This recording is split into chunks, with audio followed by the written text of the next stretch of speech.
Hello, everyone, and welcome to Know Your Locals, a podcast to help you better get to know the Vic Smash scene. I'm Master of Disaster. People call me Mod, and I'll be your host. And today we have Australia's best Little Mac and good friend of mine, One for All, joining us. How are you going today, Dan? I'm good, man. I'm good. How are you today? Yeah, I'm doing all right. I'm sweating it up in here, trying to keep it as quiet as I can, so keep the Look, man, quality as high as I can too. it's been pretty hot. It's been blistering. Got the fan going on at the moment, but we do what we can.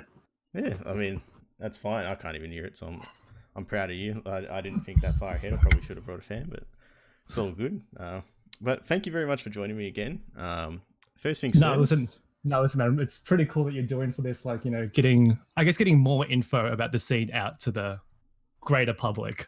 Yeah, well, I think it's pretty tricky. Like I was saying to Mars last time, it can be hard to find the time when you're at a tournament to just talk casually, and be just talk about general life stuff, and until you sort of become a fairly like regular at a local, you don't really get that chance to speak to people that much about other stuff in the game. So yeah, this is just a little way of getting some insight into those sort of conversations that you'd have. So I guess first things first, just introduce yourself to the viewers and just feel free to share anything that you'd like to share with them. Okay. So first of all, anyone that doesn't know me, I'm One for All, or just Dan Tran. Uh, Listen, just call me Dan if you see me at tournaments. It's much easier than calling me by my tag. Uh, See, I'm probably one of the older smashers in the community. I turned 29 like a month ago. Very sad times getting to that age. The older you get, the scarier it gets. Let's see. I'm a second year electrician as an apprentice, not qualified. Just put it out there. So, but that's just what I'm doing right now. It's good. It's a good work life balance at the moment. Yeah, I mean Uh, that's fair enough, and I think what you're showing, I guess, is it's not. I think people like, especially when you're younger, you feel like you can't sort of switch or change careers or uh, you know, or change paths in any way, shape, or form, and that's like really not true at all. It's No, you can change careers as much as you like. Like you could do 10, you could do 5 years in one career and be like, you know what, I might just go to uni instead. Like I think it's perfectly acceptable just to mix it up. yeah, and you have a like look, especially if this is more like I'm catering this to a lot of the younger players, but you work for a long fucking time, yeah, like you work for 30, 40 years, yeah, like it's okay to switch up your career if you're looking at something like what you want to do at uni or things like that. I recommend that you just look up something that you want to do for the next 4 or 5 years, after you finish uni. Yeah, Don't. just create like a 4 year plan of what you want. Like I think that's probably the best way to sort out your future. Instead of 10 years, 4 years is the easiest way to do. Yeah, and it's not a be all end all. It may not go to plan, but that's fine. Like it's so fine, and there, you know, I mean, it's not perfect, but we do have the structure in Australia to like at least support you in that time when you're transitioning between careers and things like that. So yeah, if that's like, I know we're getting a bit deep early, but that's the sort of mindset I'd like people to have. Um, No, yeah, no, that's good. That's a good mindset. Yeah, speaking of actual adults, that's I feel like that's an interesting fact for a lot of Smash players. Like they sort of grow up in the scene, and sort of grow up as part of it. Whereas for yourself, and even myself included, we were adults that sort of came into the scene well after, with, you know, Yeah, basically living a normal life. you and I were like functioning adults before like the whole Smash thing. Like before I discovered like there was a local scene. Like I was just a regular guy in society just paying regular bills. But it's true, like that's what it felt like, It's like I just worked, and like I mean, I was still a bit of a nerd. Like, don't get me wrong, I was still playing games, but I wasn't aware of any competitive scene. Um, I was just playing other games. I was playing Smash still, but like I'd play with my mates. We'll play Yeah, random the whole day. who even knew there was a competition scene? Like I did not know till about I think I was about 4 months into Ultimate before I found out that there was an actual scene here. Yeah, I mean, it's kind of a thing that you kind of stumble across. It's not something that you're just aware of, and I guess that's what makes it really grassroots. It's not advertised in game, like Nintendo's not going to be like, "Hey, you should check out your local scene." You just kind of find it, incidentally, or if you're interested in finding other people to play against, that's where you sort of stumble across it. So I guess like to lead into that conversation is, like what were you sort of doing? Like, what was your life like prior to Smash? Like you said, it was relatively normal. Was it like, did you have other hobbies that you were doing, or like more normal hobbies, or were you still a gamer? You know, I I was definitely a gamer, but it was more Call of Duty more than anything else. But I wasn't good. It was just like Call of Duties with the boys, just talking shit, and just a lot of solo play as well. I think Smash is the first competitive game I've ever done. Let's yeah. see. Yeah.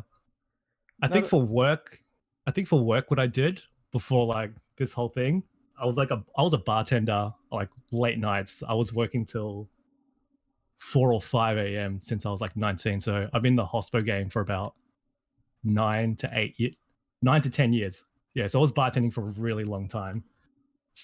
Not quite a normal lifestyle, but it's quite people like in your early. I recommend people in their early 20s to go work at a bar and just sort of like learn how to be a decent human being out of it. Like you learn a lot from working in hospo. yeah. Would you like to sort of elaborate on like what you mean by that, just to sort of help people understand it? Because for me personally, I haven't worked in hospitality. I worked in like retail. I guess I worked at Safeway for 5 years. Like while I was in high school, and that's quite different again. To working in a bar. So But when you worked at like Safeway or Woolies, was there ever like the Karens out in full force when you worked there? Like, did you ever get that sort of meetings? I mean, with actual just customers, yes. Yeah. It's just how it was. It's like something's on special, particularly Coke, because God forbid you don't get your Coke today. And like for me, I was like stock pusher. I was like literally just dragging shit from the back of the store to the front all day, every day. And when Coke's on special, it gets a bit wild, and the Karens get pretty intense. It's like, oh, there's no stock on the shelf. It's coming. Like I'm trying to push 30 packets of Coke. On one trolley by myself, just like let me do it.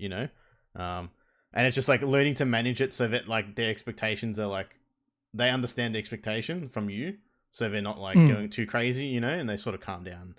Most of them are understanding, and I think most people are decent, but you do get that the odd person here or there that really tests your patience.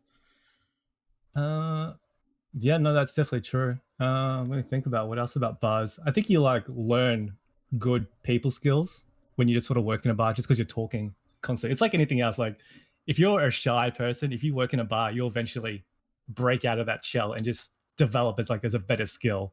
Like I'll admit I was a very introverted person before I worked in a bar, and then all of a sudden I can just talk to anyone and make small talk. And I mean that's like partially because you have to, right? Like if you Yeah, don't, exactly. you're just You have sitting you have at the to bar.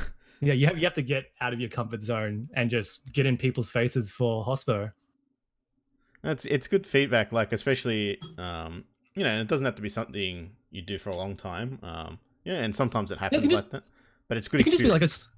yeah, it can just be like a small gig. That's it. And I'll tell you what, the people you meet in hospo that you work with, I don't know if it's the same with retail, but the guys that you work with for like maybe 8 hours, late nights, like they sort of become this weird family, like this sort of dysfunctional alcoholic family that you sort of just have. I remember. I mean, me not so much, just because I didn't work that many hours as a kid. Like I only worked like 4 hours, like 5 hours or 10 hours a week. So I saw the same people every week, but I wasn't super close. And I think part of that was just age gap.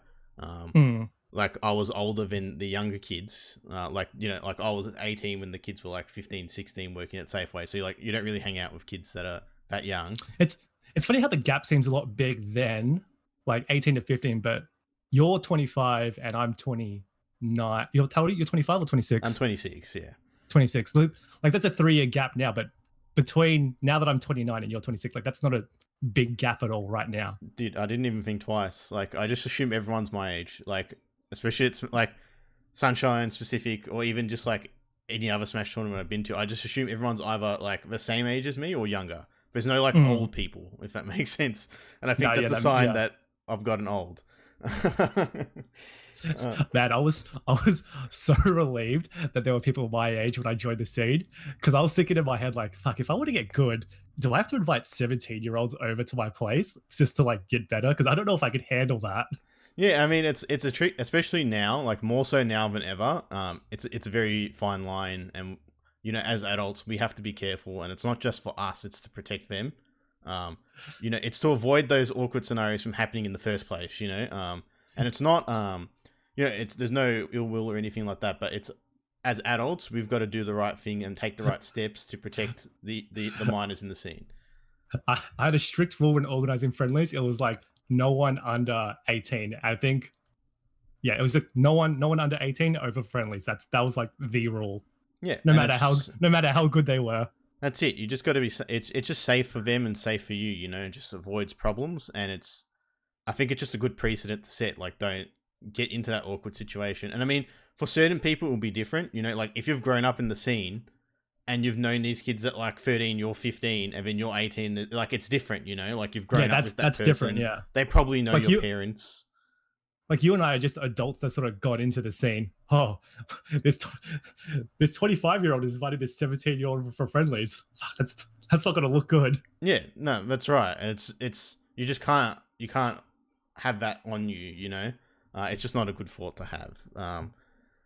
I guess the next thing I sort of want to talk about, well, like as being an adult, because I'm assuming that you probably lived your life. You actually lived the life, not so much like myself. I was a bit of a nerd and I sort of studied a lot.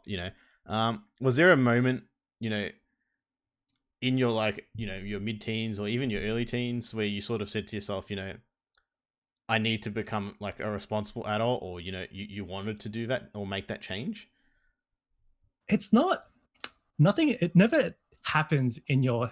Actually, that's a lie.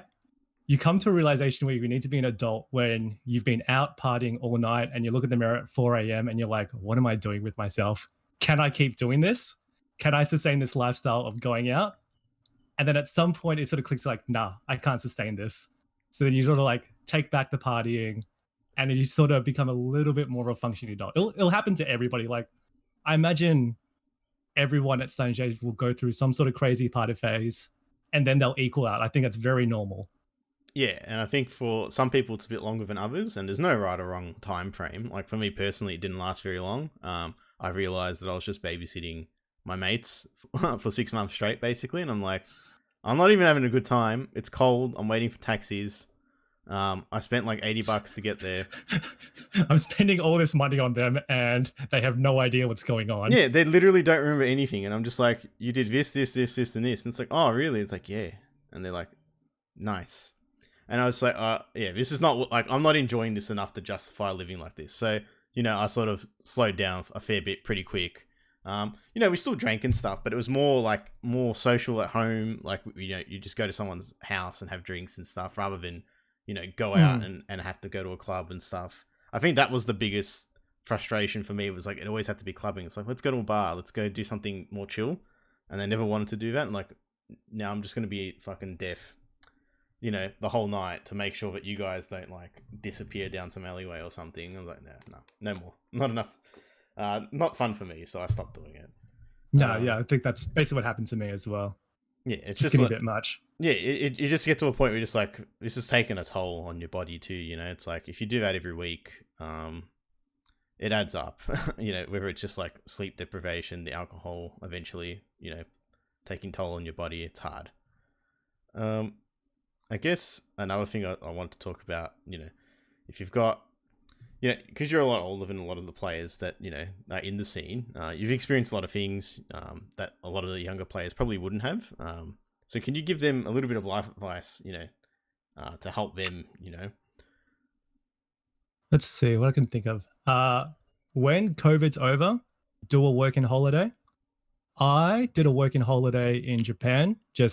I worked at a bar and I snowboarded for like a whole winter season. I was there for about 10 weeks in Niseko, Japan. I had the greatest time of my life. I moved there, didn't know a soul, snowboarded every day. I made friends that I lived with people there. It was great. My biggest advice is definitely just get a working holiday visa. Do it, pick like Canada, the UK, do it for like maybe 6 months, but you need to take money with you if you go, because you'll be living a very poor life as a backpacker. Yeah, that's like just get out and experience the world. Like get out of your comfort bubble. No, that's actually super important. It's something I did very late, like relative to others. Like I it wasn't quite in the same circumstances, but I went on like a study tour. Yeah, so I I went to Canada for 3 weeks. I never left the country by myself. And I was Did you just go like, solo or did you go with a group of friends? I knew no one in that went. I had to make friends with new people. And that Yeah, was see, that's no, that's like exactly you the like point. evolving. Like it's really good to do that. Yeah, and that was the whole thing, right? It was like I literally knew no one. I made really good friends at the time. I'm not super close with a lot of them now, and it's just like the circumstances change, right? I was hanging out with a lot of older people too. Because I was 20, I think, when I went to Canada. And we just go out and you just like have fucking pints all day because they were so cheap. And we'd study for like 3 hours a day, and then you just go out and do whatever you wanted, so you just go out, eat and drink and have a good time. It was really good. And you had like, it sort of forced me to be, I think for me, it was really important to build up that responsibility for myself. Like I had no fallback, like there was no family to go, hey, I'm hungry. Like you're forced to grow Yeah. out of that whole experience. Yeah, it's like I have to get myself up and make myself breakfast. Like it sounds like, as an adult, 20 years old, you think that's the case. But, if you're at home still, it's very easy to fall into like, oh, someone's going to make breakfast and they'll make me some. Or, I don't have to wake myself up on time because someone else will do it for me. It's just like I had to be responsible. I had to get to class on time. In a foreign place, don't know anyone, had to figure out how to get places. Like it was just a really good opportunity to sort of grow as a person. And I agree. Like, if you've got that opportunity, and obviously this is something if you can afford it, right? Like, if you can't afford it, you don't need to do that sort of thing. I recommend it, but don't. No, if like even going to another, I'd say even going to another city in Australia, like if you want to go live, like do 6 months in Queensland, just go do it. Like, just to see the experience and see what you get out of it. Like 6 months is nothing in like the grand scheme of life. Yeah, 100%. And you'll be surprised. Like, don't feel like, I guess, especially when you're younger, you can feel like that's going to put a strain on your friendships that are here. But a lot of your good friends will keep in touch, and I think you just got to have the expectations adjusted for that too. You can't have the expectations that you're going to be speaking to people that you would see in normal, like you'd actually physically interact with on a daily basis to keep that level of contact when you're interstate, You need to find that balance and just appreciate that they're also going to be doing their own thing while you're interstate as well. You gotta find that fine balance. But that was good, Dan. It was good. That's good insight. Some good insight for the younger viewers around here. Yeah, working holiday, do it, guys. When COVID's over, just find a place that allows Australians. I think Japan allows a free 18 months. Canada allows a free 2 years for like $300, and I think the UK is 2 years as well. Just hit up those places if you ever get a chance. Yeah, and it's relatively easy too. Like from our perspective, like being an Australian, they make it quite easy. Yeah, it's very easy to get a working holiday.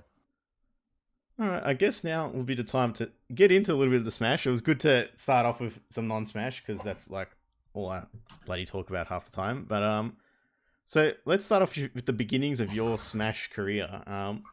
Your first tournament that I could find on Odd Smash was in February, which was EBS 9, which was on my birthday, and you came 33rd. And like that weekend as well, you entered the Rambat, and you got 129th out of 133 people. Do you remember much about either of those tournaments? For the first 3 to 4 months of my tournaments, I went consistently 0-2 and 1-2.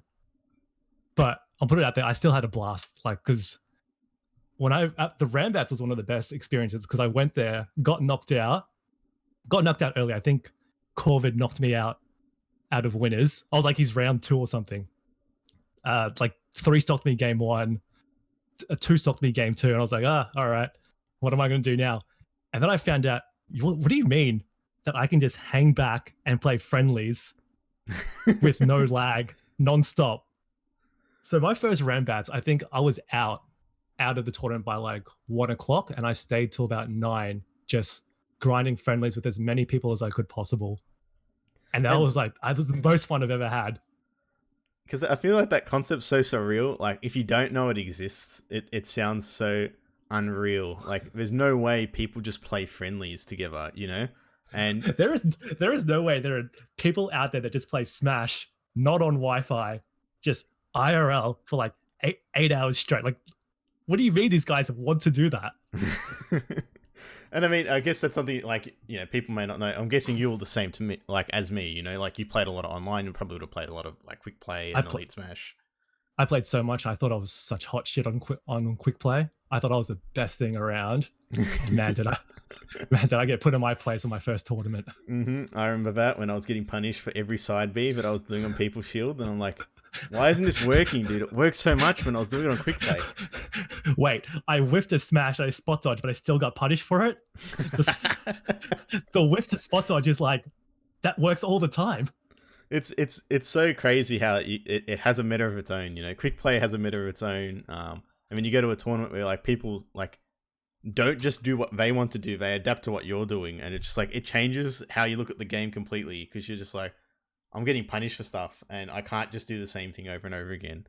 I guess speaking of, I mean, if it's not clear enough, you do play Little Mac, and my question is, if there being 80 characters in the game, why did you choose Little Mac? So for those who don't know, I've been boxing since I was 21. So I've been boxing on and off for the last 8 years. I've tried to do some fights. I'm not aggressive enough to do competition boxing, but I did a lot of like sparring. So when I saw that Little Mac was in, I was like, oh, he's perfect. He's a boxer. This character speaks to me on a spiritual level, He's the character for me. I'm a boxer. He's a boxer. We're made for each other. This is before I knew like what the whole tier list thing was. Like I didn't know what a tier list was when I started. I was like, left, right, an uppercut, sure. I thought the concept of his KO punch was super busted. I still think it's a very broken concept on the character. Like it's frame 9, super armor, goes through shields. If you play it right, you can get about a KO punch of stock. So you're never really on equal grounds with Little Mac. Like I know he's shit, but one KO punch and the stocks are even. It's that concept, I guess, for me, like when I verse a Little Mac, it's one, every time you play, it's extremely volatile.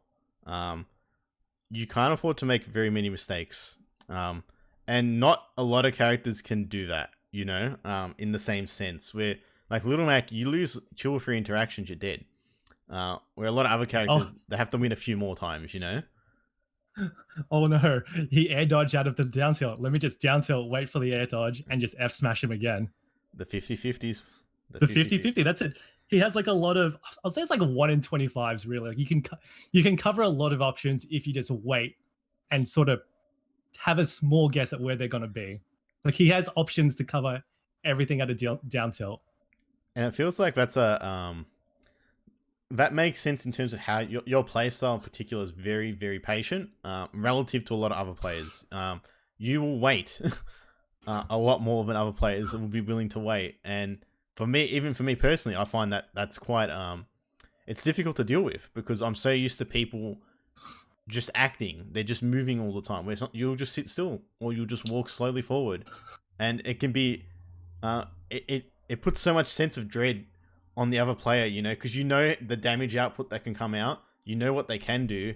It just freaks people out. So that makes more sense, I guess for a lot of people they wouldn't have known that because there's certain people that will pick low tiers on purpose, and like you said, you just pick Little Mac because it spoke to you as a character, and I think it's something I want to clear up because I know there's some people like that. They'll pick low tiers on purpose to like sort of shit on people in the sense. I'll put it out there. I had no idea that Mac was a low tier, but to me personally, I think Mac's like a mid tier. I still think he's incredibly busted, especially like I know the region of Australia is meant to be like not great in comparison to the world. Like I think if you want to do well, you can do well with any character in Australia.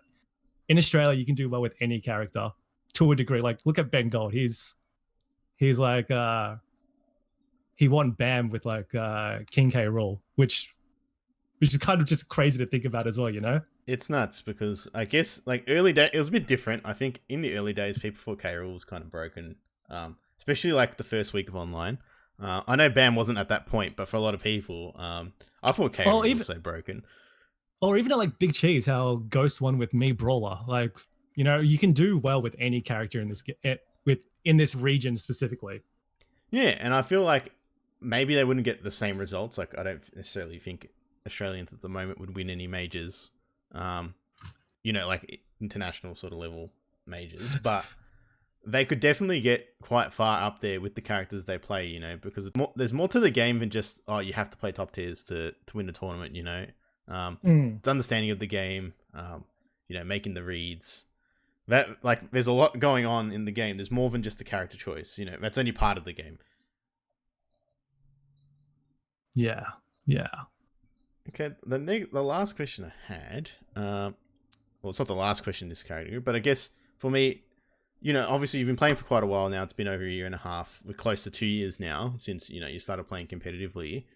Do you remember if there was like a eureka moment where you felt like you understood the game a lot better than other Vic players that you were playing against? I think the moment that I sort of like got the real level up, let me just think when the level up was. I feel like the level up was between the Vic 50 version 3 and Vic version 4 was when I like sort of understood the game a little bit better. Like, you don't have to push buttons all the time. Like, you can just wait and shield. You can walk around. You don't have to be like pushing your advantage state all the time. I think that's sort of when it sort of clicked. Like, you can hit them, wait out their options, what they're going to do. Like, if they got an air dodge habit, okay, I can punish that instead. If they're going to throw an aerial, I can go underneath, hold shield, and then I can just up smash out of that. And it was just like, you don't have to push buttons. That's just it. I think, yeah, people forget not pressing the buttons is like instant. You don't have to. I think, yeah, Mars, I think, mentioned that, you know, it's like not pressing buttons is like, I think personally, I think like not pressing buttons is like a super broken option because you can pretty much do whatever you want. Walking is busted option as well. Walking's busted. Standing still. Waiting. Waiting's busted. Not playing Wi-Fi is busted. Yes. Organizing IRL friendlies, that's how you get the real level up. When you stop playing Wi-Fi and start getting IRL. I mean, I know we can't do that. I know now that we're getting out of COVID, like we can start doing that now, but the real level up's going to happen now that we can start doing more IRL friendlies. Yeah, definitely. And I think that's sort of the same point where I felt I was sort of getting better at the game was when I stopped. Because all I was really doing was I'd go to tournament, I'd play my sets, you know, I'd play a couple of friendlies, go home. And that was pretty much it. I didn't do anything else. I'd just wait for the next tournament and come back.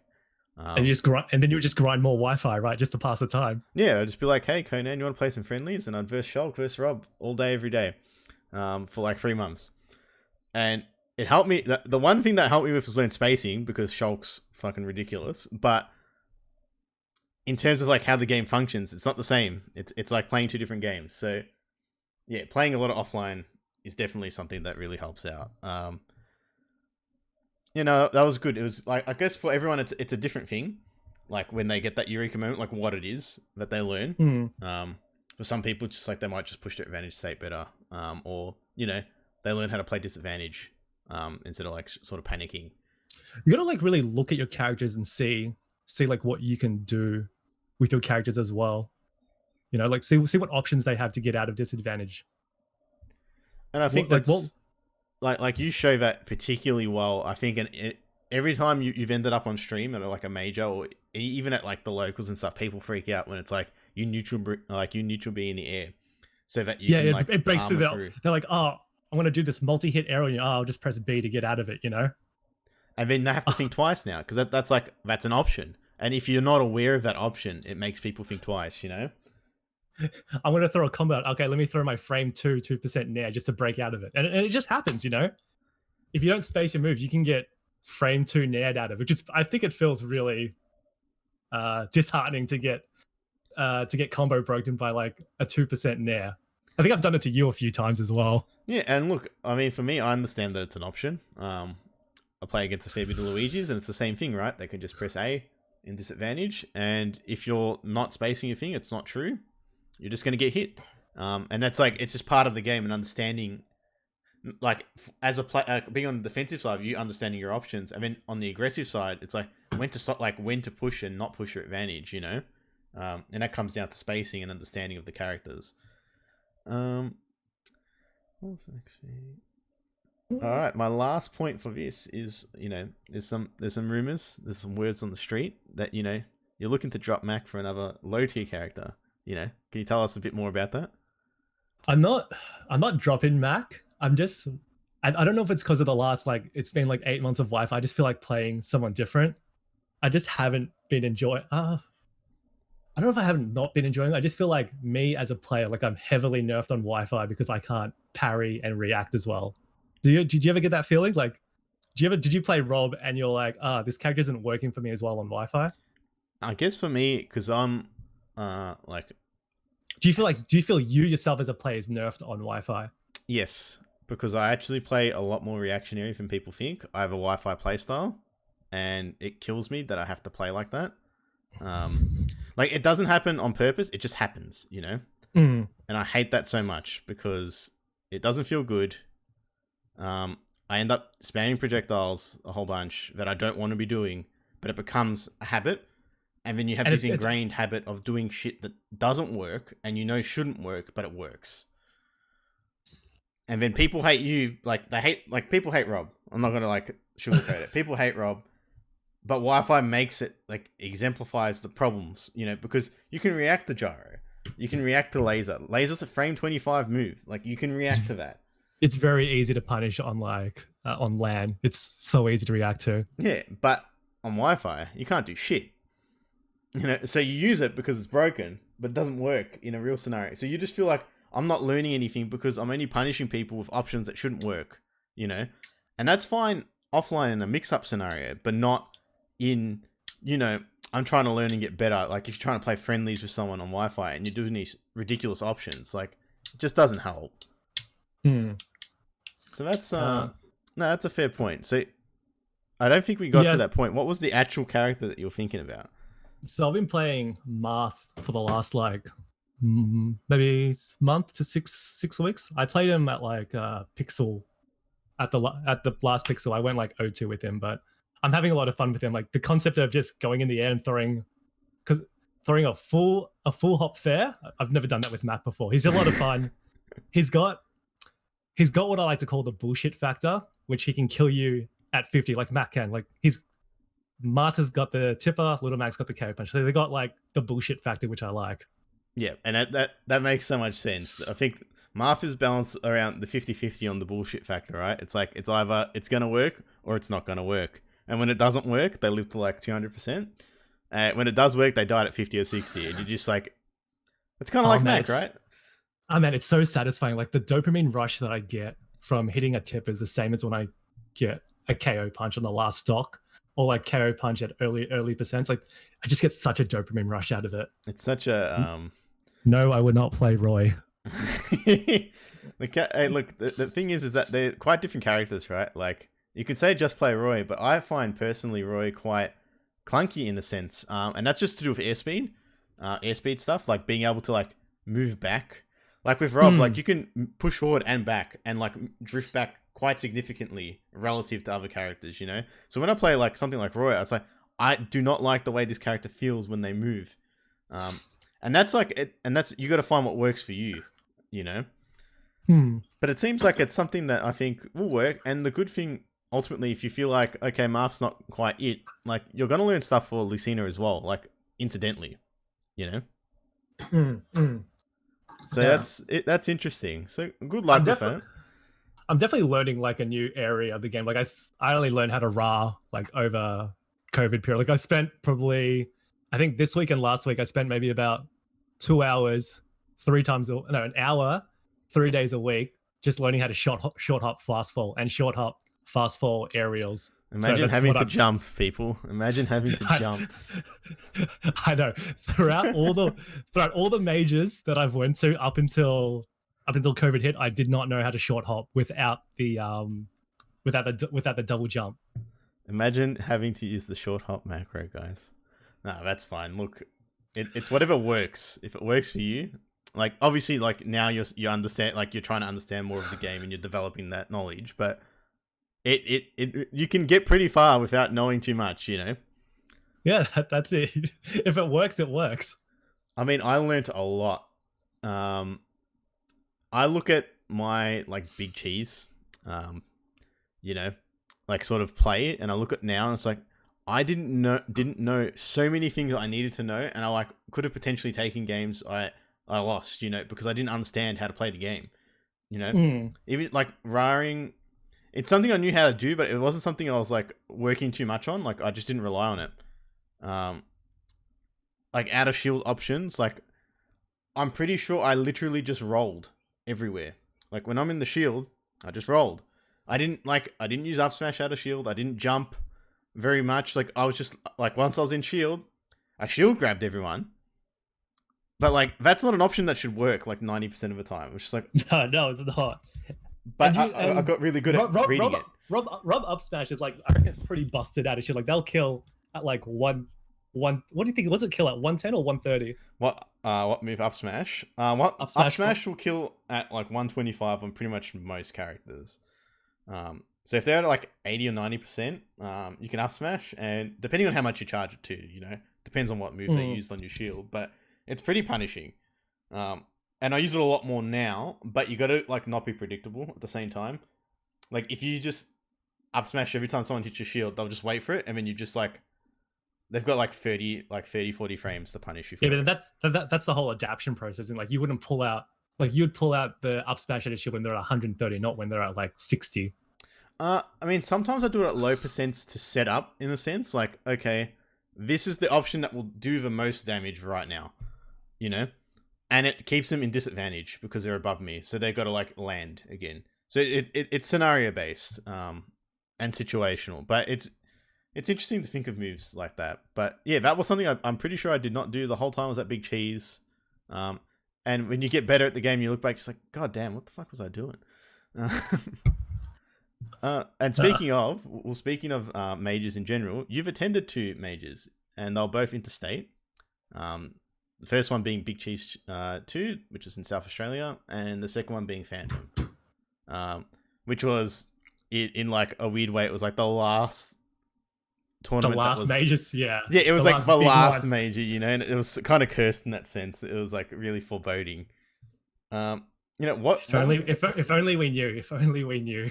Well, that was the thing, right? Like, I'm so glad I went in hindsight. Like, I don't know if you guys knew. Like, for me personally, I was having a lot of bad stuff happen. Like, my cat was sick. And he passed away on... It was the Thursday. So, the Thursday before we went to to Phantom. So, that was really hard. But at the same time, that's where I wanted to be, somewhere where I just wouldn't think about it, you know? Like... I was just like caring for my cat. He had cancer, so it was just like slowly, like, he was deteriorating in a sense, and he just went from like he was doing okay, and then he just like sort of rapidly sort of went off. Like he wasn't able to walk anymore, and it was really fucking hard. But I knew for myself like that I needed that break away from, I was staying home a lot to stay with my cat, to spend that time with him, make the most of the time what I knew he had left. And it was good because, he had a good run. Like when we found out he had cancer, he lived for probably another 6 months. So that was like, he had a good run with it in that sense. And we just had him on, pain relief. So it wasn't suffering as much as we could, whatever the fuck you wanted to eat. We didn't care. Like just enjoy yourself, dude. Just have a good time.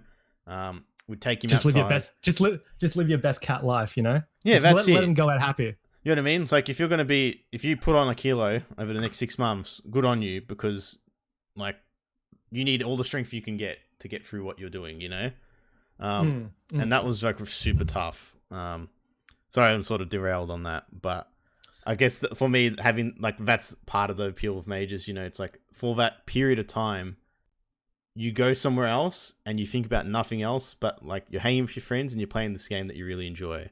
And I wanted to see how you feel about, traveling interstate and, what convinced you to do that sort of thing. Majors are like one of the, I'll put it out. I had no intention of ever going to a major. Like I've thought about BAM and that's about it. That was the only major I ever thought about going. And then when I started speaking to other people like, oh yeah, you should go out to like an interstate major. You'll have a great time. I was like, yeah, sure. It's cool. Like, you're just playing Smash all day. They are right. You'll have the best fucking time.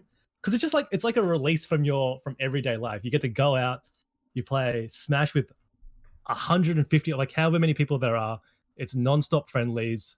There's money matches going around. There's really bullshit side bets going on, which is a lot of fun. It's so true. Odds and evens, right? Who would bet on that? It's literally, if there's an excuse to gamble on something, it will happen, and that's part of the fun. You know, it's just you get really into it, and you do things I don't like, things I wouldn't normally do. Like I personally do not money match anyone. Yeah, I don't And money match anyone either, but I manage money match people heaps at majors. yeah, it's just part of the experience, I guess, and it's really fun. Like, strongly recommend it when it's safe to do so, and we're allowed to.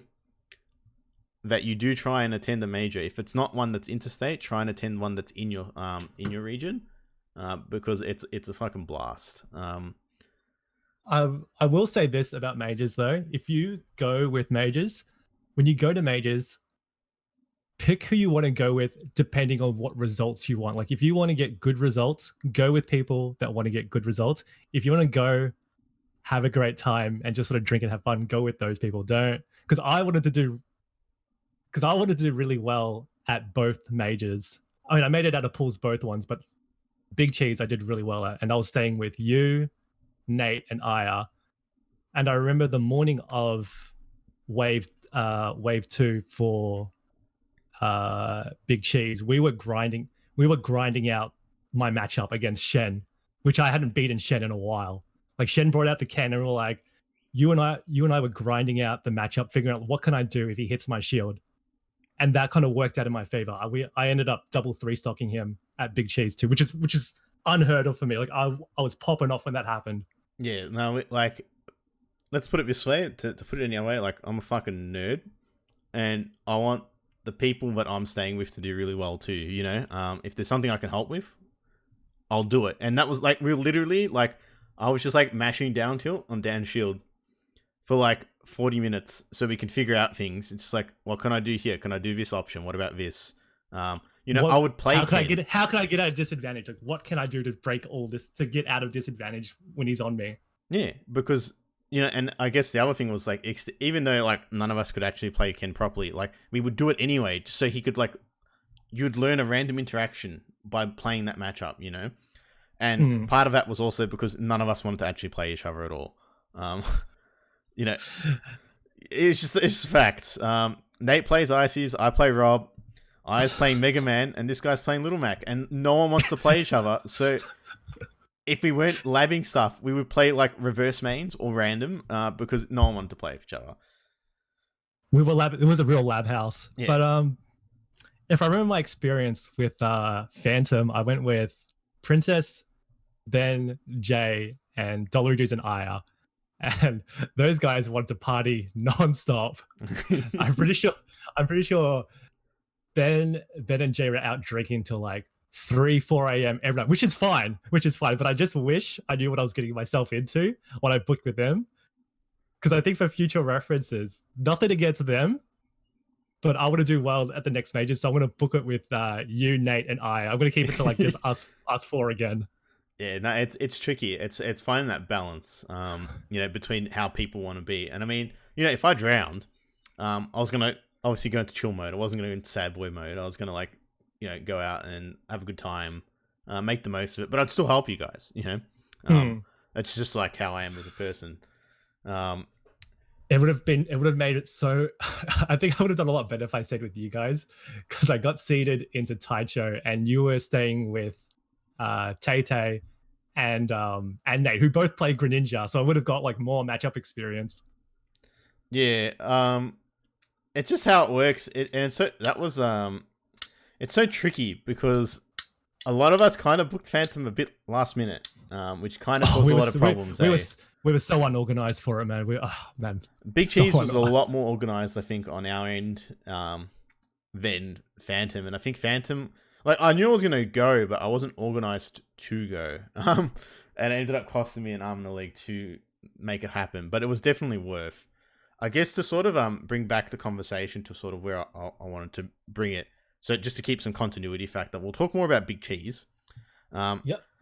You kind of already touched on it, but, you know, what was your experience like staying with, you know, myself, Nate, and I, you know, in that for that, like, basically just staying for a bunch of smashes for a weekend, and it's something you probably haven't done before. You know. Like outside of Smash, like I didn't know you guys at all. and we're just trying to figure out who to stay with. Like outside, like I don't think we'd really ever spoken. I don't think I've spoken outside of you, Nate, outside of Smash ever, really, besides like friendlies. Hmm. But I'm telling you right now, like I'll do it again in a heartbeat. Like you guys, it's great to stay with like-minded Smash players. Yeah, and like, honestly, like from my experience personally, like it was just a really good balance. Like no one did anything particularly annoying. Like like some people like you've got habits, but like everyone was kind of chill. Everyone sort of ate and did what they needed to do. Like no one was disorganized getting to the venue. Like when we needed to be there at 10 o'clock, we're all ready to go at 9:30. Like there was none of that. Oh yeah, guys, if you guys ever go to a major, pick somewhere that's in walking distance to the venue. That's the most broken option. Please do, because it fucking sucks. Like transport, if it gets delayed, or the other thing is money too. If you need to like get a cab or whatever, it costs money. It's painful to organize people. It's you need like that's your best bet if you can get something walking distance. I think Big Cheese. I think it was only like 5 minutes. Yeah, it was so good. I had no idea how close it was when I booked it, but man, I was so glad it was like a 5-10 minute walk. It was a really nice place too. I mean, like small, but it did everything it needed to do. It had places for us to sleep, and it had showers. Food nearby. That's it. That's all we need. Oh, the amount of fucking burritos I had that weekend. God damn, that was so good though. Yeah, I can't wait till Big Cheese 3 if it happens. Yeah, no, I'm super keen. Like for me, that's like set the bar for myself in terms of it's like it's still major vibes, but it was still very relaxed. It just felt super comfortable the whole time I was there. People really helpful. It was pretty well organized as well. Like I think it was very good first major to go to. Let's just put it that way. Now for yourself. You had a really, really good run at Big Cheese 2. You placed 25th, and there was 153 people there. You beat Shen and Chipotle. And then, unfortunately, what like you said, Duon, Greninja. Went on a rampage. Duon knocked out so many Vic people. It's so sad. He knocked out Vine Green and me. It's just so unfortunate when you have to get a team kill at these majors. And then after that, he also ended up beating Seb. And what pissed me off was, okay, to explain this is why it's frustrating. Duon was like, literally, I'm playing Greninja. Yeah. For like extended period of time, he's playing Greninja. So I'm like learning this matchup, getting better at it, etc. And then like 3 weeks, maybe a month before we go to Big Cheese, he just fucking starts playing Falco, dude, for like 4 weeks straight against me. So he's got the matchup experience against Rob with Falco. And I beat him once in that 4 weeks, yeah, because Duon's good, but like I knew I could beat his Falco because it's like I just had to get him off stage. So I got all this Falco XP, forgot how to play against Greninja. I copped Taicho and lose, which is like I think that was going to happen anyway. Like let's be real, Taicho is a really good player, but like I wish I had that matchup XP right before, and then he sends it into Seb, fucks him with the Falco, and he gets into top 8. God bless. God bless. It was so fucked. But yeah, I guess that like from the competitive standpoint, from the games you played and the games that you watched, what were your favorite sets from Big Cheese? You and Con was pretty. I'll tell you what. Any you and Con were fun to watch, and also Con and Dom, because it's just such a Vic versus whoever state crowd. Like the crowd. The Vic state goes fucking nuts in the crowd. It's when you're up on the stream and you got the Vic crowd roaring behind you. There's no fucking better feeling. Dude, I've never felt so good to fucking lose in my life. Let's just put it that way. Yeah, like that was a devastating loss. Like in hindsight, I struggled to watch the VOD, because I was fucking bad. But having basically the whole state cheer on, like from behind, and you're just like, you don't know what the fuck they're saying, but it's like they're cheering for you. It's such a surreal feeling, and it was so like the atmosphere at that time was so electric. You like that's something that you want to feel. So like, do your best, get out of pools, because people just cheer for you because you're like you're Vic. Yeah, try get on the pool stream to get it to get there, man, because it is nuts for it. it's crazy. It was such a feeling, you know. And like you said, we're like Vic's fucking rowdy. Like we will, and most of that's just really us being really loud more than anything else, you know. And there's nothing wrong with that. That's like, I don't even know how to describe it. Like you kind of go primal in your Yeah, that's it. You're sort of just an animal just screaming. "Ah!" you know, it's just like I'll start yelling random shit, so like people in the crowd will start yelling, and then I get pumped up. I kind of like, I don't even know what I was saying. I was just like saying stuff, and I thought, I don't know. I guess other scenes might have felt like we were being like like what's the term for it? Like condescending, but it wasn't really that. I was just trying to fire up the boys so that everyone was getting excited for the game. You know, like I didn't really. It wasn't me like let's shit on this other scene because we're louder. It's just like get hype. This is yeah, obnoxious is a good word. You know, like we're here for we're living in the moment, you know. You've come interstate to play this fucking children's party game and all your mates are here and you're having a good time. Like get around it, get involved and be loud. There's no problem. No, there's no problem with that at all. Be as loud as you want, possibly to cheer for your team, to cheer for your boys. Yeah, and I think like they took it the wrong way. Like it's not. Let's be real. Like Smash isn't tennis. You know. There's gonna be noise. Sorry, Dan. Go. No. Keep going. Like you're right. There's gonna be noise. Like just scream out, shout out profanities for your boys to win. You know, like Duan does it all the time. I don't even know what Duan's saying, but he says stuff, and it makes me laugh. Like, cause I know, like, even if I didn't hear what he said, I knew it would have been funny. And then I'm just like, I hear it as I'm playing my set, and I'm just like, Duan's watching my game. He's having a good time. You know what I mean? He's just saying stupid shit. It'd be just like something random. It's like clean, and you can hear it. It's like, yeah, it was clean, wasn't it? And you just feel good. Get around your boys. Get around, exactly. Yeah, 100%. Get around. 100% what you said. Like your boys are there to back you up for when it's a state versus state. Whoever it may be, support them. You know, Amis. If you're watching Amis, support the people from your state watching their games. I went to the you know, I think that started a little bit. What time did that start? I think it was like 10 o'clock or something. And we're a bit like I came obviously a little bit earlier just to be ready for my pool. Like after we got out of pools. What did he say? Oh, sorry, I just read Seb's comment. It just made me laugh. Harry just fucking hit me with the up air clean. Oh, fuck. Jason's so funny. Oh, goodness. Sorry, that took me on a tangent because it was just too good. I guess the last thing I saw, like with Big D's in particular, was there any moment from outside of the actual event itself, you know, that you remembered or, you know, you thought was really good, you know, that you'd like to share with other people that weren't there? Is it detoxing? I'd be more like deconstructing, like debriefing the day with your boys at the end, like just back at the hotel when it's just like a few friends just come over, we're hanging out. Like that was just really nice. You know what I mean? There was like 8 of us chilling at Big Chili's Airbnb. It was just great just hanging out after the end of like just playing Smash for like, I mean, we still played more Smash at their place. Yeah, we did. Like we finished the day playing 8 hours of Smash just to play more non-serious Smash at another house. But it was just great chilling out with the boys like that.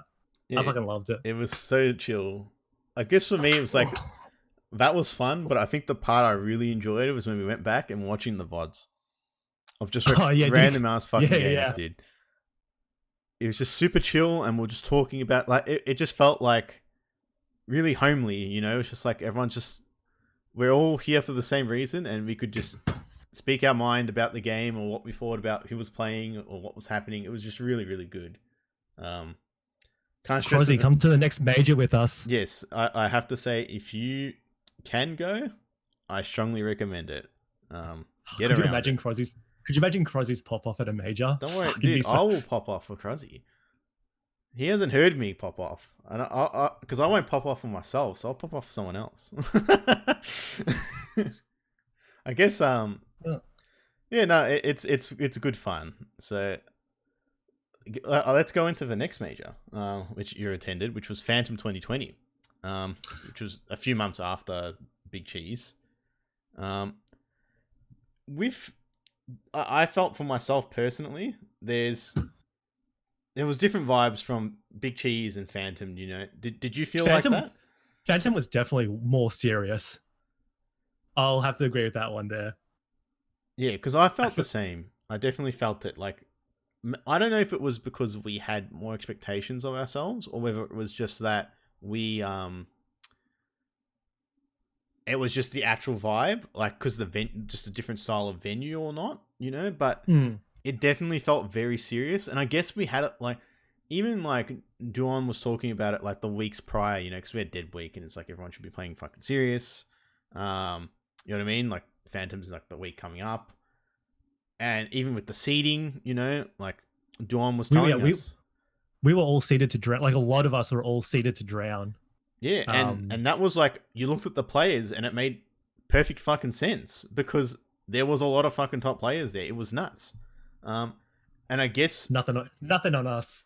well, we all wanted to prove it wrong, right? Like that's the thing. No one wanted to be like, I want to go to a major and I want to get our pools. Like that's my ultimate goal. After that, everything's just bonus, right? But I want to prove that I deserve to be in that area. You know, I deserve to be in top 64. So Mm, yeah, I think it was sort of embedded into us before we even went that it was going to be a serious tournament, and it did change the vibes in that sense. Um, for me, I think when I was at the tournament, it was fantastic. I think just Phantom as a whole, I found that the tournament was run particularly well, had really good vibe as it like from a serious perspective. yeah, I definitely agree with you on that one. But goddamn, everything fucking went wrong outside of that venue. At least for me and our Airbnb, it was fucked. Literally everything that could fucking go wrong went wrong. I'm going to explain to you guys right now. So many fucking things went wrong at that Airbnb that we stayed at. This lady has a rabbit that's dead. Yeah. So we found this dead rabbit. We have to fucking throw in the bin. They get a new cleaner that knows fucking nothing. So we didn't even know if the rabbit was there. Yeah, because I see the cleaners cleaning up. Yeah, I got there early. The person that was staying before me didn't clean up. Yeah. I left it as I found it. Yeah. Like we cleaned it up after. I left it as I found it. Person that's hosting the venue, like the place, is like, you know, you just left it in the sty. It's like literally that's how we found it. Yeah. It was so fucking cursed. We got locked out one night. We had to fucking jump fences and shit to get back into our Airbnb. It literally everything that went fucking wrong went wrong. Was this day 1 or day 2? Across multiple days. Literally, that place was fucking cursed. I will not stay anything that's not an apartment ever again. Yeah, because it was like a residential property. Like it wasn't in an apartment building or anything like that. It was fucked. Yeah, so Rabbit was day 2, and then Lockout was day 3. Brutal. Yeah, fuck.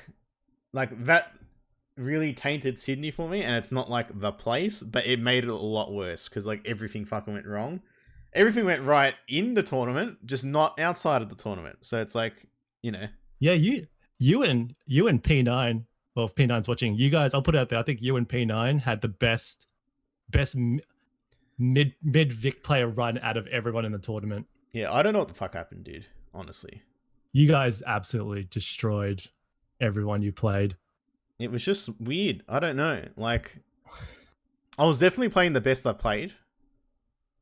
Like at that tournament, like I peaked, and some of the matches that shouldn't have been, like, should have been much closer weren't. And I think that was just like decision making stuff. Like I made good decisions. I got lucky in how the sort of like the seeding sort of worked. Like getting Ari, like obviously Ari is an insanely good player, but I literally played Zaki like 2-3 times in the weeks prior. So I had a very good understanding of like the general game plan of like just bracket luck. That's all. Bracket luck, and you also proved yourself like you through that tournament. Yeah, like I mean, I could have got another top player and I would have drowned. Like, but that happened. That's like part of the major experience, right? You don't know who you're gonna get. You just see what happens and you do the best you can. Even like the Chipotle thing. Nate mentioned it in the chat. Like, I got up at 7 o'clock. I was practicing Zero to Death on DDD, and I learned there's like a combo that's not true on anyone else, but it's true on DDD, that I could carry him from center stage and kill him with the Zero to Death. And I practiced that just in case, like it could work, right? And I literally got that twice in the set I played against Chipotle, and it changed the pace of the game, because he could not sit and shield because I could just near him all day. He had no out of shield options to punish it. And once I hit him, I could hit him with the late hit of Nair, like the hit that knocks outwards, and still hit him with this Zero to Death type string. And it would always work because the air dodge is like frame 4 or whatever instead of frame 3. And see what I mean? Like how literally some things just work out in your favor, You just gotta... You just take what luck you get and you do what you can to do the best you can. I guess for me, I've spoken about myself, but how did you feel? Because I sort of that whole major was kind of a blur for me with like all the shit that was sort of happening. From your perspective. I mean, from the playing side, yeah, it was, but everything. The playing side, yeah. But for yourself, how was it? How was that run? My run was pretty good. Like I stayed with Princess or Vayne, and he plays Palu, and my round 2 at Phantom was Jacko. I think he was like a PR player in SA. So yeah. I was like, all right, you're grinding out the Palu matchup until I win, and I was grinding nonstop. And I remember it so clearly. Game 2, I was like a stock. I think it was at like 80%. I was at like maybe 50%, and I did an up B, and the up B to grab the ledge, but his F smash has a win box, so it blew me away. So I blew game 2. Game 2, I absolutely blew it. Game 3, I was down 1 stock to 3. Like I was like, fuck, I'm gonna drown losers. I'm gonna drown, but I ended up getting the reverse 3-0, the reverse 3 stock on him for game 3. It was like I took out the first stock. Game 2 was the KO punch, and then the third stock I just took his jump, and I absolutely popped off when that happened. Yeah, you would. when I happened, I was like, "Oh fuck, I'm fucking nuts! I'm fucking nuts!" I was ready to like do the jerking off motion, be like, "Fuck yeah!" I remember you referred to that motion and you doing that when you beat me many, many times, and I wish it on nobody. So the fact that you controlled yourself was impressive, to say the least. So that got you out of pools, right? No, that got me to versus Luma, who I've played at every major and every Wi-Fi tournament that I've done, and he's just always knocked me out. So Luma's like my international bracket demon. International. He's everywhere. Interstate, yeah. I just keep running into him. I'm like, why do I keep running into Luma all the time? Yeah. But I think I had to beat Johto to make it out of losers pools. But then I was seeded to play Princess in the. I don't know if you know. Did you know the whole losers? The losers was gonna get reseeded, because I was seeded to play Princess, but then it got reseeded for me to play Taicho, but then he knocked me out. Did you? Yeah. Because I think I might have been versing. I think mine ended up staying the same though, but for others it changed, right? Because I'm pretty sure I was meant to play Chipotle. But there was a thing about it because there was going to be a lot of clashes. Yeah, there was a lot of like team kill clashes. That's why they reseeded. Okay, that's interesting, because I guess for me, yeah, like I said, because mine didn't change, I didn't really think much of it. But you having the clash, you were aware of it. So yeah. So I was meant to clash with Llewellyn, and then Llewellyn got reseeded into Joe, which is really unfortunate. Yeah, I mean that's just rough. Like really unfortunate. Would that have been different if Atlo's didn't DQ, or if what? If because I'm pretty sure Atlo's DQ'd, and that changed something. I wouldn't. Oh, that's right. He did DQ or something. I don't know. I can't remember the logistics of it. Yeah, there was a lot of unfortunate things that happened for like the top 64 bracket side stuff. It was a bit weird. Let's see. Ben Gold pop off was lit as well. Actually, yeah, that was probably my best pop off. I'm not gonna lie. Yeah, that was cross up, right? Yeah, it was cross up. Yeah, I was When there. I'll tell you guys something. If I ever have like a bad day at work or like a really slow day at work, I just watch my set with Ben Gold. It makes me feel way better. That's my guilty pleasure. It's cursed. Oh man. Was there any other sets that you watched at Phantom that you enjoyed? There was you versus fuck, who was it? There was you versus Maple Mage. That was like that was Vic versus ACT. That was us going nuts for it. That was such a stressful match, and Maple Mage is so fucking good at this game. Oh, we watched you versus Kanaj. Like you took out the ACT players. Yeah, unfortunate for the ACT, they did cop me, and with Kanaji, that like even You don't actually, want to pop off. You don't want to pop off an 11-year-old. no, that's not what me and Kanaji are good. Like I do friendly with Kanaji online quite often. He came down from Malaga. I played we played in bracket at Malaga, which I know is not like a super serious tournament, but like Seb's like, this guy's really good. It's like, and you beat him. I think it was 3-0 like at Malaga, and we played like, can I just like, do you want to play friendlies? And he literally like, he just played friendlies with me for like 2 hours because like he just wanted to learn and get better at the game, you know. And I also versed Chipotle at that tournament too. So I literally played both these out of state players and beat them outside of like a major like scenario. So going in with that mentality, it's like, I know what I can do to beat these people, and I have done it before. I can do it again, you know. So that was like, it like all these things sort of like went into place with that bracket, you know. Like, what's the chance of playing players you've already beaten before in top 64 to get, you know, eventually there. But there's a really good photo of fucking that Maple Mage and myself in that, like, after the set, someone took a fantastic photo of that, and you just got like Vic popping off in the background. Oh my god, I don't think I've popped off so hard for someone.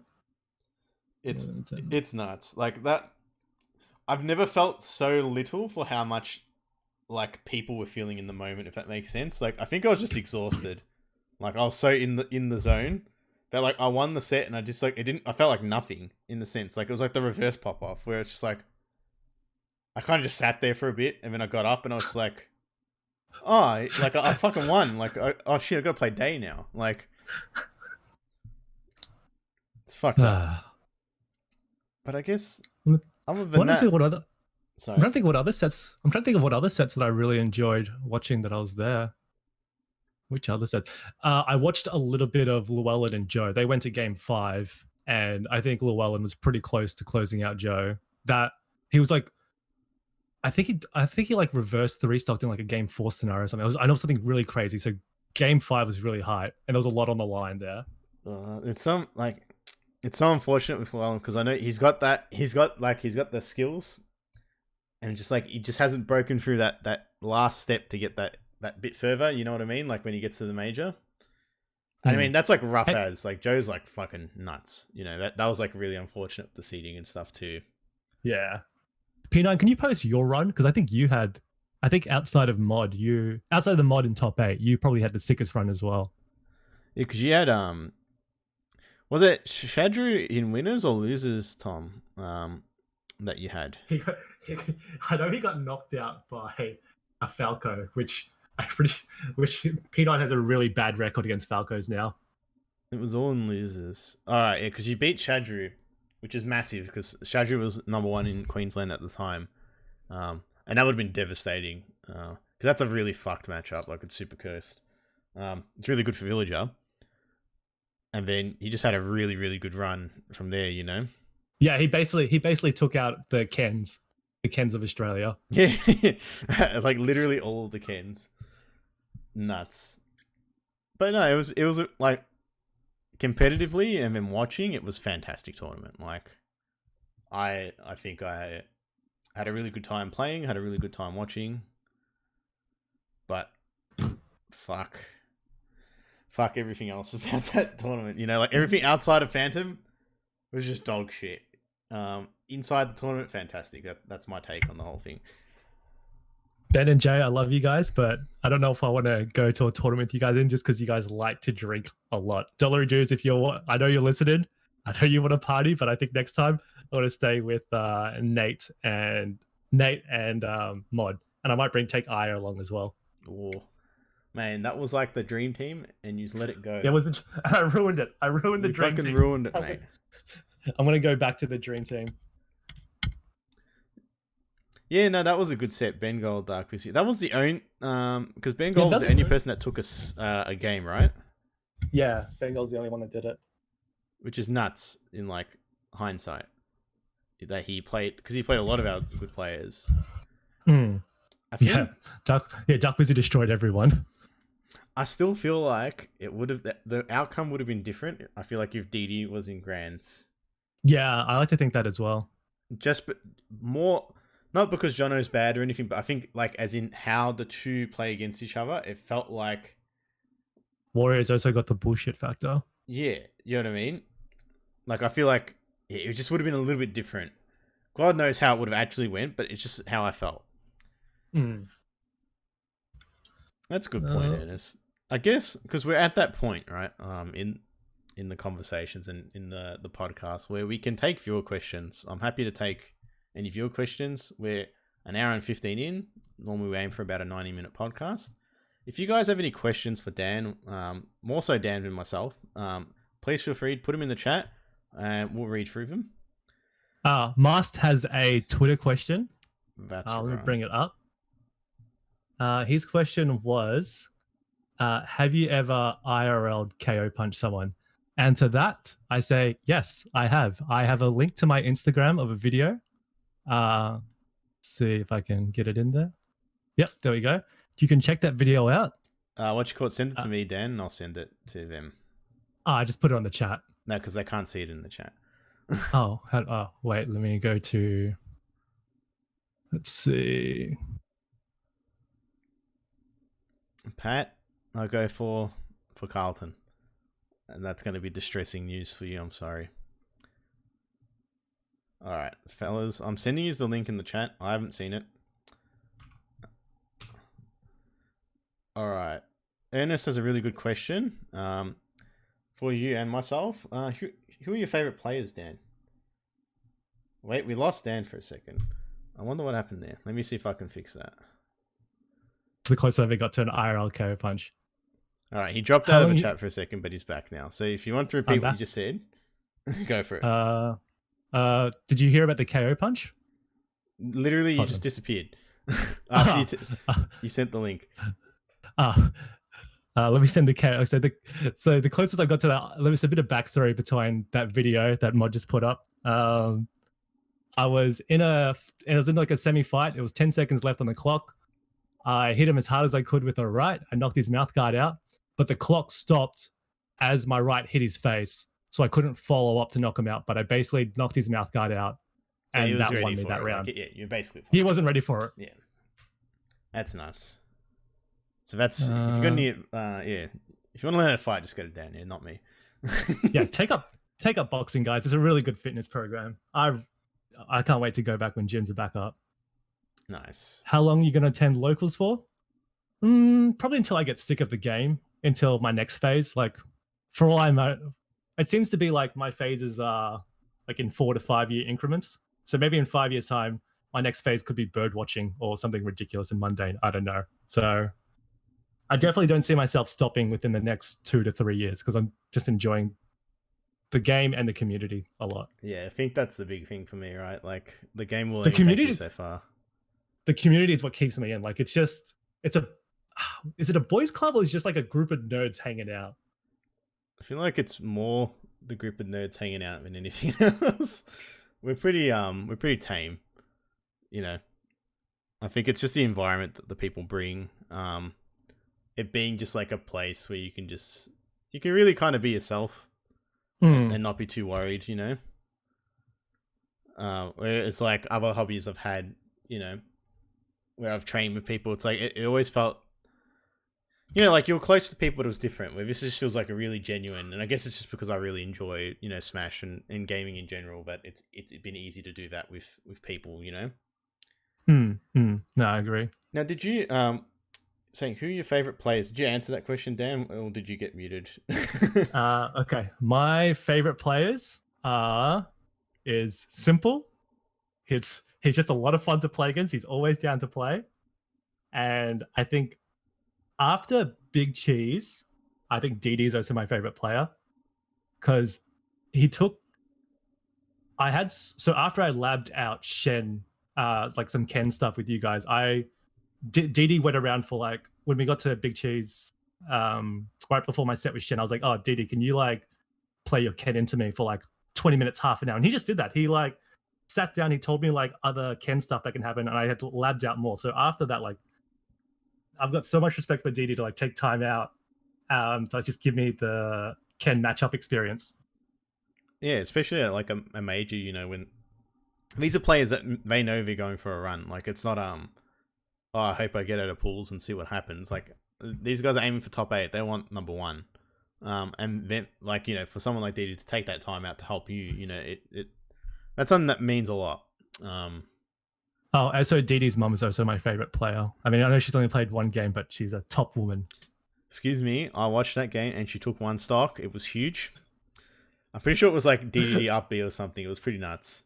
It's something ridiculous. Yeah, but she popped off and it was sick. That was at the arcade. It was nice. Who are your favorite players? Look, for me, it actually is DD, and the reason for that is that I actually followed his whole journey while he was in the US, thanks to Kezdog live streaming his sets, and I would watch DD sets on my phone while I was at work, because I think it was really that link with that, like having that parental support, like that's something for me, like having that support for something that you enjoy doing is so important. That's the biggest level up anyone can get, a supporting parent. Yeah, and that like that whole thing for me was just huge. It's like, wait, so not only this like literally gone overseas to help her son like achieve his dream, go play at Evo, you know, but she was like making sure the scene could support him as much as they could as well, you know, like there was like literally 10-15 people minimum every time that she streamed, you know, cheering for DD in like the comments and stuff, you know, and it was just like, wow, that's like, you can't, how many people get that support in general, let alone, you know, from one of their parents for something that's, you know, considered not mainstream. So that's, and it's really, I think for DD, it's the way he plays the game. It's so aggressive and he makes you really think about stuff. Like it's very different to, I mean, I know Australia's quite aggressive in play style in general, but there's something about the way DD plays that he beats me and I never feel bad. In that sense, I know what you mean. Yeah, it's just like aggression at the highest level, you know. Let's see, what other questions has it got? That's a good surely a snow trip and smash trip. Yeah, definitely. Nate, I really want to organize a Japan snowboarding trip at some point, so maybe we can organize a Japan snowboarding trip and a Japan smash trip at the same time. Oop. Boom, done. That sounds dangerous for my wallet, but I'm really keen. Another good question for both of us. Who is someone that you're appreciative of meeting through the Smash community? I think definitely the Sunshine group as a whole. Like, you know, that's an easy one for me. Like you said, Sunshine's been massive for me as a person. It's been it's basically changed basically my life. It's like a second family there. Everyone's really supportive. It's chill. In particular, Nate's been like, for me, is really important because the way he talks about the game is how I think about the game. So someone that can speak about how I think about the game is like really, really, really valuable to me. Because he says all the things that I think, I just don't know how to say it. So, yeah, Nate in particular was like huge. And it's like, hey, man, this dude just fucking loves this. Like, he loves the mechanics of the game and he can speak about it in like a logical way. So that's been massive. Outside of Nate, Kami's a big one. Sorry, go Dan. I was saying, I definitely, for me, it's really good having someone so close by. He's only like a 10-minute drive for like friendly, so he's been a great addition. He's been someone and he's also the guy that's also closest to me age-wise as well. You got the the common denomination there. It's good to have though. For me, yeah. Sorry, I was like going on tangent again, but like meeting Kami in person for the first time was really nice. And I'm thankful because he's like the guy that will like straight up be like, let's get a HSP at the Rennie. Yeah, I'm so glad he's off. I'm so glad I don't meet him in arenas anymore. Yeah, goddamn, dude. I'm so glad I don't have to get kicked out of his arenas now. Early days. Just about to tell that story where it's like I played in Kami's arena once. This is while we were still playing Lucas. Didn't go to any tournaments. Just had Wi-Fi arenas, and it was like the fucking. I even remember it was on Unova. I had it saved in my replays because it was a fucking tense set, like tense game. It only lasted one game.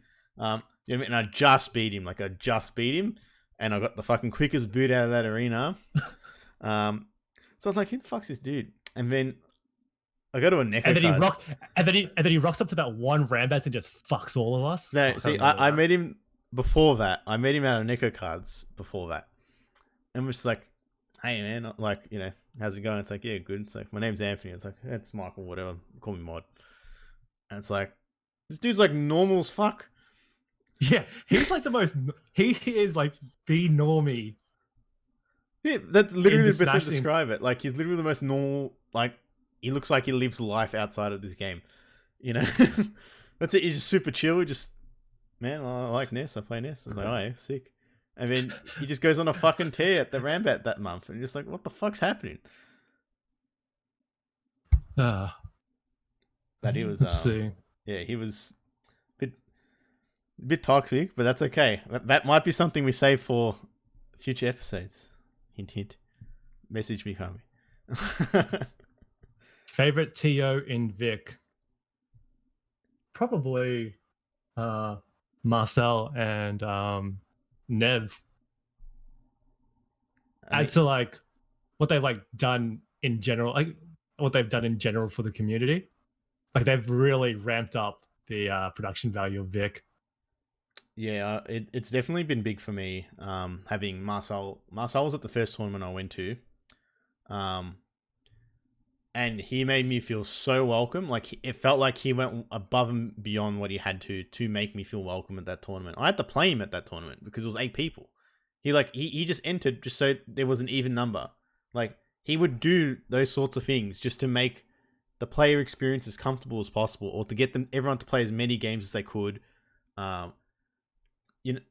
Everyone plays their part. Like for me, like Marcel's always gonna have that. I'm gonna have that soft spot for Marcel no matter what, just because of what he's done for me. But literally everyone plays their part in this scene. The TOs work super hard to make things run, as best as they can. It's not an easy job, and it's pretty loveless. Like we need a bot to tell people to thank the TOs in fucking VicCord because like no one's gonna do it.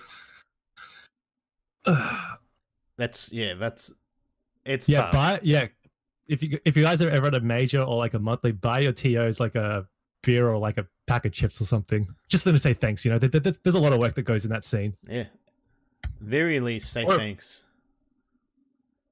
That's super important. I'm sure they'll greatly appreciate it.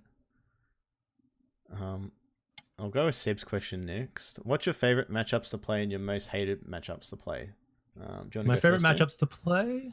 My favorite matchups to play are probably like Ganon, Captain Falcon, anything explosive, Ken, Terry, just because those games go for like 2 minutes.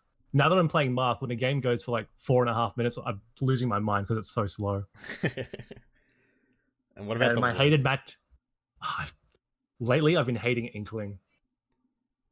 Inkling? Okay. It's just you get jabbed twice and you're taking like 70%. Why? Yeah, it's pretty obnoxious. Like it's yeah.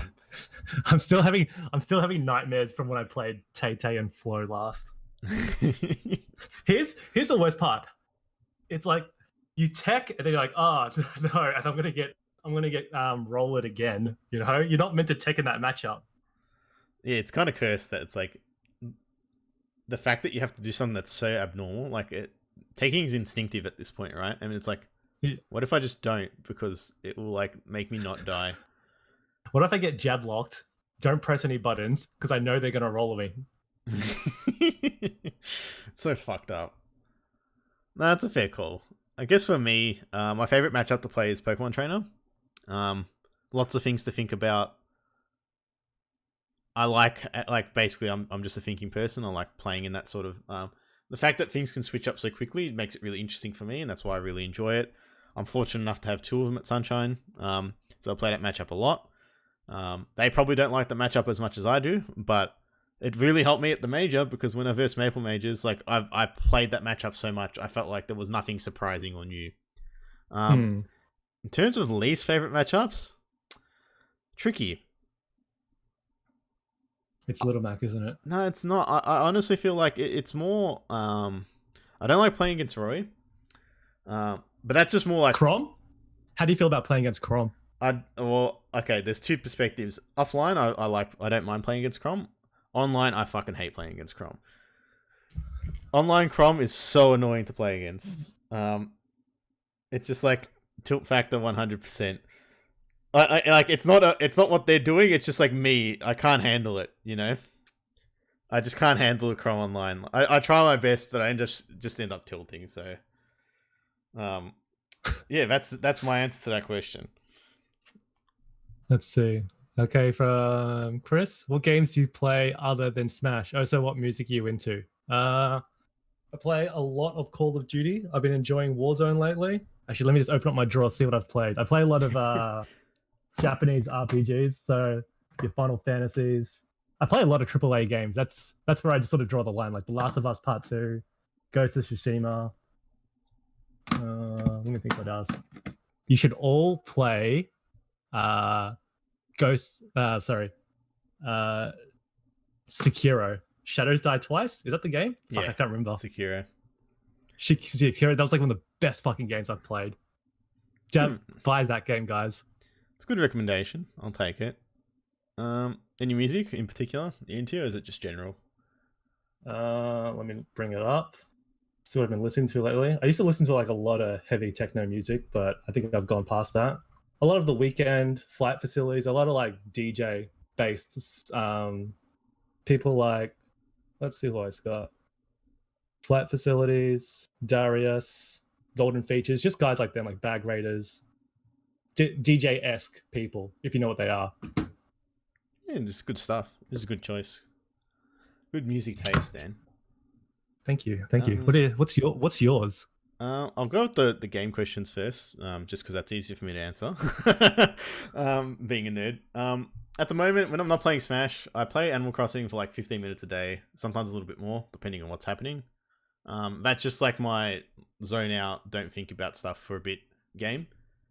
I do a little bit of Picross when I'm not doing that, like, which is just like another zone out, don't think about things. So these are like normally the games I play on my half an hour lunch break. And then outside of that, what did I play last? You're making me think now. Fuck, I haven't played anything in ages. But there was a game I played. I played Pikmin 3, which was a little short, but it was quite fun. I enjoyed it. It might not be your thing, but if it looks like it might be interesting for you, I recommend giving it a shot. Pikmin 2 is still a better game, in my opinion, but it's a nice game. In terms of music, I listen to a lot of weird shit. Not so much. Okay, it's not weird shit, but like my tastes change pretty frequently. So, like, I've been listening to a lot of like jazz, and like Latin style jazz and stuff like that while I'm working. I didn't realize you're 40, man. Dude, you don't understand how fucked my music taste was. So like, I'm sort of like scrolling through my shit to like see where it was. And I was listening to like some vaporwave for a while. Then I was listening to like old school house. What else was I have? Like I have some like music where like the names of the songs aren't like their symbols. Just like trippy music, space, like ambient music. It depends on what I'm listening to it for, I guess. So I don't really have a particular taste. If I had to pick something in particular, it's like trance is something that I listen to like that's generic like as a genre, and like alternative rock. Like it's fucked. Like let's just put it that way. I listen to a lot of different music. All right, next question. Should we ban open toe footwear at locals? No, I don't think we should. I don't think you should really ban any kind of clothing at locals. Yeah, I mean, Does it mean like thongs? Like wearing thongs? They're I'm guessing, fine. yeah. I mean, look, for me, as long as you're wearing something, like, I just don't walk around barefoot. Basically, if you wear thongs, I don't care. Just don't walk around without like something underneath your feet, you know. But I think that's more Come in a like, singlet. Come in a singlet, short thongs. Definitely during summer, that should be like granted. yeah, it's too hot, man. I guess last question to leave it on, which I think is a fantastic question if you can remember. Who are your most recently blocked Wi-Fi players on your Switch? I don't have anyone blocked on my Switch. Don't I lie, don't Dan. really get. I'm being serious, bro. I'm being serious. I don't have anyone blocked. How do I check if I got a block list? Because I'll guarantee I don't have anyone blocked on my Switch. I don't even know how. I'm I just know telling how you to right add now. people to the list. I haven't got anyone blocked. All right, the last. I'll be honest with you. The last person that added to my block list was B Presser. I did that on That's fair. stream too, and I was just like, "Sorry, homie, but my mental health is worth more than playing against this shit." So, you block them by going to user settings. Yeah, so you view their profile and you block them. If you want That's to it. improve your mental health, well, I mean, if you want to improve your mental health, don't play like online. Just don't play Wi-Fi. That's it. Just Yeah. play IRL friendly. Just put time aside But to if play IRL friendly. if you're like you need that hit, like of that, the elite smash experience, like into your veins, like yeah, block all the players you don't want to play against. But yeah, I think that's a good question. That's a very good question. All right, I think I'm gonna answer Pisky's last question. Should we Alright. have mandatory during Tonys? Yes, we should. yeah, I Guys, think people should not smell bad. Understand We that, should not. We should not be embarrassed to be like to tell someone, "Oh, you fucking smell. Put some deodorant on." yeah, I mean, like obviously you got to do it with like some tact, but you got to be like, hey man, there's an odor issue. I'd rather just be straight up with that. Be like, "Dude, you smell. Put some deodorant on." No, but that's fine. But it's how you get into that scenario, right? Like you don't like crowd around with 30 people and like, man, you fucking stink, right? Like you pull them aside and you go like, man, there's an odor issue. Here's some spray, whatever. Put some on. Solve this issue. Just keep it in mind. Like it's an unpleasant experience for others. Like it's trying to find the right way to deal with that problem. Yeah, for me, like I've always got deodorant in my bag. Yeah, I in always got case. spare deodorant as well. And it's like, it's harder, right? Like for me, like she coming straight from work, that's something you got to think about. Like you've been working all day, and you might smell. It's okay, just put some spray on, and you're good to go. So yeah, try not to smell. Put deodorant on. If you can go home and have a shower, do that first before you go to anything. I always do that when I go to a roundabout and make sure I have a shower before I leave. And yeah, just try and smell nice, fellas. But I think we'll wrap it up there. Dan, thank you very much for spending the time. No, thanks for having me, man. It was a good time. Yeah, no, I really enjoyed it. Like, I just felt like we're having a chill conversation, and it's been quite a while, so it was good. Yeah. Did you have any shout outs, plugs? You want to call someone out? Let's see. I want to shout out to P9's Discord group. They're always organizing friendlies and letting me come along. That's really nice. Definitely shout outs to the Sunshine group chat as well. It's always, whenever I have a slow day at work, it's always great going through the messages. It's just normally me complaining about something. Yeah. All right. You got to call someone out. You have to. Call someone out to come on the podcast, or call someone out just to... you can call people out for whatever you want, man.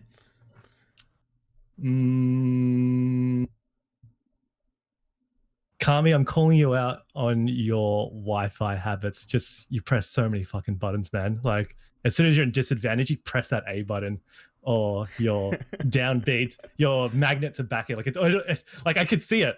I know.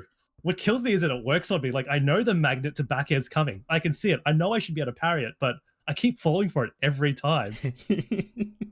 Oh, it hurts because you know it's coming too. You're just like, yep, you press the button, dude. You press the goddamn button. Yeah. All right, guys. Thank you very much for tuning in to Know Your Locals.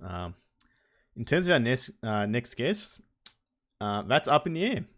If you want to be on the show, reach out.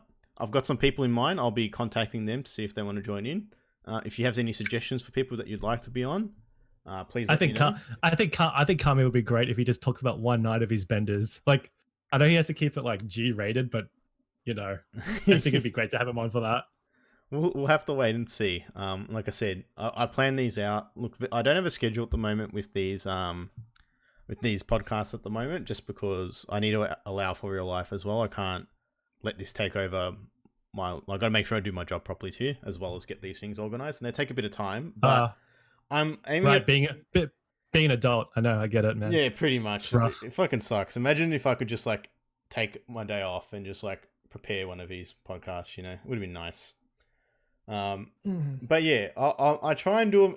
I'm aiming at the moment once a week, and maybe once every 2 weeks, just depending on how quickly I can get someone on, and then also me having time to prepare the questions, let them look at it, etc. So, Skippy Dink Chulk, thanks for subscribing, bro. Nate Dog, thanks for subscribing, bro. Pog, everyone's huge. Now, I'm sorry, guys, I turned off the notifications for the podcast, otherwise the sound goes off for the recording, which unfortunately I don't want to do, just in case someone's just watching back the VOD or anything like that. But thank you very much for watching, guys. Tune in next time, and I'll post up when that's ready to go. All right, man. Have a good night. Thanks for having me. No worries. Thank you.